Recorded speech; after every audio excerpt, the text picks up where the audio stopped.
بسم اللہ الرحمن الرحیم والصلاة والسلام علی رسولہ الکریم اما بعد۔ اللہ تبارک و تعالی جل جلالہ قرآن مجید برہان رشید سورہ فاطر میں ارشاد فرماتا ہے وَلَا يَحِيقُ الْمَكْرُ السَّيِّئُ إِلَّا بِأَهْلِهِ، اور برا مکر و فریب اپنے چلنے والے ہی پر پڑتا ہے، یعنی جو شخص مکاری کرتا ہے اور دوسرے کو دھوکہ دینے کی کوشش کرتا ہے، دوسرے کو نقصان پہنچانے کی نیت رکھتا ہے، اس کا وہ ارادہ، اس کی وہ نیت اور اس کا کسی کو برائی پہنچانے کا عمل اس کے اپنے ہی نقصان کا باعث بنتا ہے۔ جیسے ہمارے عرف میں یہ کہا جاتا ہے کہ جو کسی کے لیے گڑھا کھودے تو خود ہی اس میں جا کے گرتا ہے۔ حضرت سیدنا عبداللہ بن عباس رضی اللہ تعالی عنہما سے حضرت کعب الاحبار رضی اللہ تعالی عنہ کی ملاقات ہوئی۔ حضرت کعب الاحبار یہ آسمانی کتابوں کے عالم تھے، یہودی تھے، اور حضرت سیدنا عمر فاروق رضی اللہ تعالی عنہ کی دعوت پر مسلمان ہو گئے۔ تو حضرت کعب الاحبار جناب عبداللہ بن عباس سے یہ فرمانے لگے کہ تورات کے اندر ایک آیت مبارکہ ہے جس کا مطلب یہ ہے کہ جو شخص اپنے بھائی کے لیے گڑھا کھودے تو وہ خود ہی اس میں گر جاتا ہے، یعنی جو کسی کے لیے دھوکہ دہی کا کام کرتا ہے وہ خود ہی دھوکے کا شکار ہو جاتا ہے،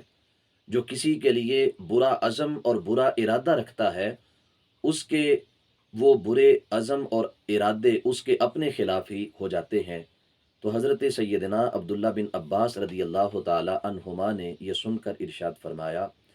کہ اس طرح کی آیت مبارکہ تو قرآن مجید میں بھی موجود ہے۔ تو حضرت کعب الاحبار نے پوچھا کہ وہ کہاں پہ ہے؟ تو حضرت عبداللہ بن عباس نے سورہ فاطر کی اسی آیت کی تلاوت کی وَلَا يَحِيقُ الْمَكْرُ السَّيِّئُ إِلَّا بِأَهْلِهِ، اور برا مکر و فریب اپنے چلنے والے ہی پر پڑتا ہے۔ سامعین ذی وقار، دور حاضر میں لوگ مختلف سازشوں کا شکار ہو رہے ہیں، سازش کرنے والوں کی مدد کی جا رہی ہے۔ ملازمین بسا اوقات اپنے مالکوں کے خلاف سازش کا شکار ہو جاتے ہیں، چھوٹے منصب والا اپنے سے بڑے منصب والے کے خلاف سازش کرنے میں مصروف ہے، کاروباری حضرات، تاجر حضرات اپنے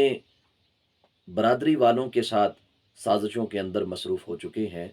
گھروں کے اندر سازشیں ہو رہی ہیں، ہمسائے اپنے ہمسایوں کے خلاف سازش میں مصروف ہیں، اور اس کا نتیجہ کیا نکلے گا؟ یاد رکھیں، جو کسی کے خلاف سازش تیار کرتا ہے یا اس سازش کا حصے دار بنتا ہے تو اس کا نتیجہ اللہ رب العالمین کی ناراضگی کے ساتھ ساتھ دنیا اور آخرت کا نقصان ہوگا۔ حضرت سیدنا قیس بن سعد رضی اللہ تعالی عنہ فرماتے ہیں کہ میرے آقا صلی اللہ علیہ وسلم نے ارشاد فرمایا کہ سازش کرنے والے اور دوسروں کو دھوکہ دینے والے دونوں ہی جہنم کا ایندھن بنیں گے، یعنی جس طرح کسی کو دھوکہ دینا اللہ رب العالمین کے ہاں بہت بڑا جرم ہے، اسی طرح کسی کے خلاف سازش کرنا یہ بھی اسی پائے کا جرم ہے، اور اس جرم کی پاداش میں رب ذوالجلال سازش کرنے والے کو جہنم کے اندر داخل فرمائے گا۔ حضرت سیدنا ابو ہریرہ رضی اللہ تعالی عنہ روایت کرتے ہیں کہ سید عالم نور مجسم شفیع معظم صلی اللہ علیہ وسلم نے ارشاد فرمایا جس نے کسی کے خادم کو اس کے مالک کے خلاف کیا، خادم کے کان بھر دیے، خادم کو اس کے آقا کے خلاف ورغلا لیا، تو نبی علیہ الصلاۃ والسلام ارشاد فرماتے ہیں وہ شخص ہم میں سے نہیں ہے۔ اسی طرح وہ شخص جس نے کسی عورت کو اس کے شوہر کے خلاف کیا تو وہ بھی ہم میں سے نہیں ہے۔ یعنی مسلمان اس کا یہ انداز ہونا چاہیے، اس کا یہ طرز فکر ہونا چاہیے کہ وہ کسی کے خلاف نہ سازش کرے نہ سازش کا حصہ بنے،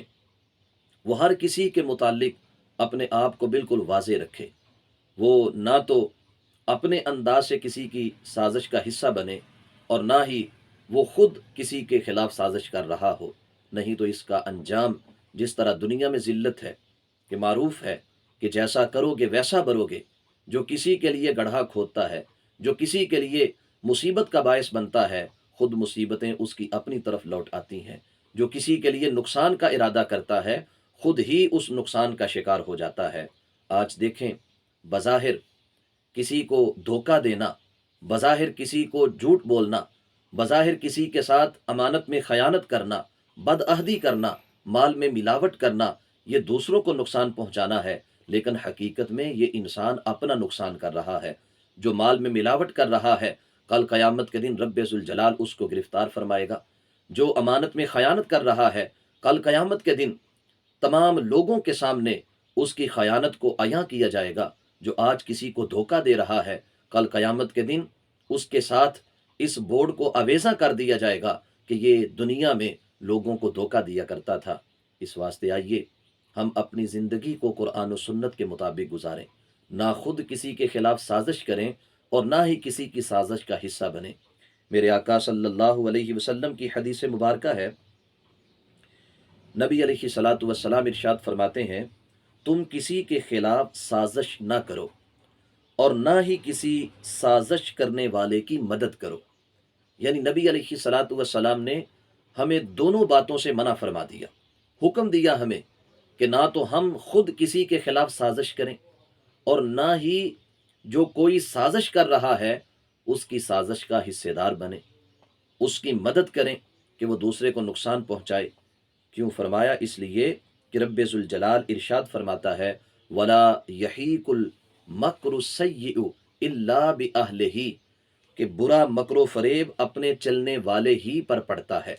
یعنی جو کسی کے متعلق برا سوچے گا اس کا اپنا ہی نقصان ہوگا، دنیا کا نقصان بھی ہوگا، آخرت کا بھی نقصان ہوگا۔ آئیے اپنے آپ کو درست راستے پر گامزن رکھیں، کسی کے خلاف کبھی سازش نہ کریں اور نہ ہی کسی کے خلاف ہونے والی سازش کا حصہ بنے۔ انشاءاللہ رب ذوالجلال ہماری عزتوں کو محفوظ فرمائے گا، ہمارے ایمان کو محفوظ فرمائے گا، اور کل قیامت کے دن ساری انسانیت کے سامنے ہمیں ذلت و رسوائی سے محفوظ بھی فرمائے گا، اور اپنے محبوب صلی اللہ علیہ وسلم کے ہاتھوں جام کوثر سے سیراب کرتے ہوئے جنت الفردوس میں داخلہ بھی عطا فرمائے گا۔ وآخر دعوانا ان الحمد للہ رب العالمین۔